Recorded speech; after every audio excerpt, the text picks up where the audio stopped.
Assalamualaikum warahmatullahi wabarakatuh. Saya Cica Maulidia dari Prodi Pendidikan Bahasa dan Sastra Indonesia, Universitas Muhammadiyah Jakarta. Pada kesempatan kali ini, saya akan membacakan biografi R.A. Lasminingrat. Raden Ayu Lasminingrat lahir pada tahun 1843 di Garut. Raden Ayu Lasminingrat adalah putri sulung pasangan Raden Haji Muhammad Musa dengan Raden Ayu Ria, seorang penghulu sekaligus sastrawan Sunda. Ketika zaman kolonialisme, pendidikan untuk bumi putra, bumi putri dengan politik etis belumlah menjadi hak asasi warga Nusantara, terutama kaum perempuan. Dan atas kesadaran pentingnya pendidikan, maka Raden Haji Muhammad Musa mendirikan sekolah Eropa dengan menggaji 2 orang guru Eropa. Di sekolah ini, orang Eropa dapat bersekolah bersama-sama dengan anak-anak pribumi. Juga anak laki-laki bercampur dengan anak perempuan. Pada saat itu, Raden Ayu Lasminingrat diasuh oleh seorang sekretaris jenderal pemerintah Hindia Belanda, kenalan baik sang ayah, hingga ia mahir dalam menulis dan berbahasa Belanda.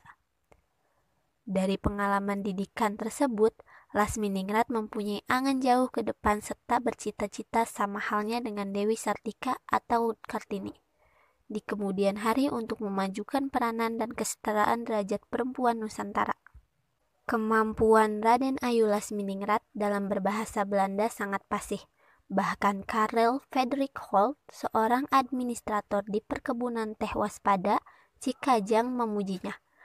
Pujian itu dinyatakan dalam surat Holt kepada P.J. Vet, antara lain menyebutkan bahwa anak perempuan penghulu yang menikah dengan Bupati Garut menyadur dengan tepat cerita-cerita dongeng karangan Grimm, cerita-cerita dari negeri dongeng, dan cerita-cerita lain ke dalam bahasa Sunda.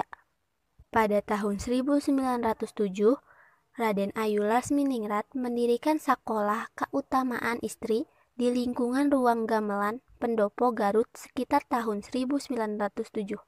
Awalnya dibuka terbatas untuk lingkungan para priai atau bangsawan lokal saja, dengan materi pelajaran berupa baca tulis dan pemberdayaan perempuan.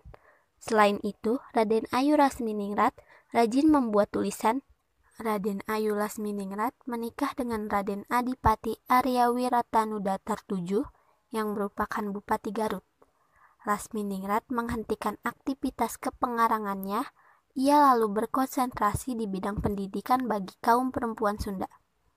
Pada tahun 1911, sekolahnya berkembang, jumlah muridnya mencapai 200 orang, dan 5 kelas dibangun di sebelah pendopo.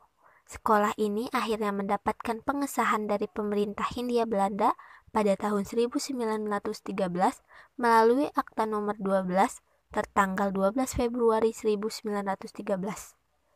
Pada tahun 1934, cabang-cabang keutamaan istri dibangun di Kota Wetan Garut, Boyongbong, dan Cikajang. Pada tahun 1912, Lasminingrat mendirikan kembali Sakolah Istri untuk kaum perempuan, di mana letak dan bangunannya sekarang dipakai sebagai SMA Negeri 1 Garut, sebelah timur alun-alun. Pihak pemerintah kolonial menganggap jasa dan peranan Lasminingrat besar dalam membangun pendidikan untuk kaum bumi putra bumi putri. Oleh karenanya, ia diberi penghargaan dan kompensasi tetap bulanan selama mengajar. Seiring dengan pergantian nama Kabupaten Limbangan menjadi Kabupaten Garut pada tahun 1913, setelah suami Raden Ayu Lasminingrat pensiun dari jabatannya sebagai bupati, akhirnya Raden Ayu Lasminingrat pindah dari pendopo ke sebuah rumah di Regensweg. Hingga usia 80 tahun, ia masih aktif, meskipun tidak langsung dalam dunia pendidikan. Pada masa pendudukan Jepang, Sakolah Keutamaan Istri itu diganti namanya menjadi Sekolah Rakyat dan mulai menerima laki-laki. Sejak tahun 1950, Sekolah Rakyat tersebut berubah menjadi SDN Ranggawaleh 1 dan 4 yang dikelola Dinas Pendidikan dan Kebudayaan Kabupaten Daerah Tingkat 2 Garut. Pada tahun 1990-an hingga kini berubah lagi menjadi SDN Regol 7 dan 10. Raden Ayu Lasminingrat meninggal pada 10 April 1947 pada usia 105 tahun, dimakamkan tepat di belakang Masjid Agung Garut. Cita-cita dan perjuangannya mewujudkan pendidikan untuk kaum perempuan diteruskan oleh kerabatnya, Purnama Ningrat. Karya tulis Raden Ayu Lasminingrat yang pertama, Carita Erman, pada tahun 1875. Judul Carita Erman merupakan terjemahan dari Christoph von Schmidt. Buku ini dicetak sebanyak 6.015 eksemplar. Pada tahun 1911 dicetak ulang dalam bahasa aksara Jawa dan pada tahun 1922 dalam aksara Latin.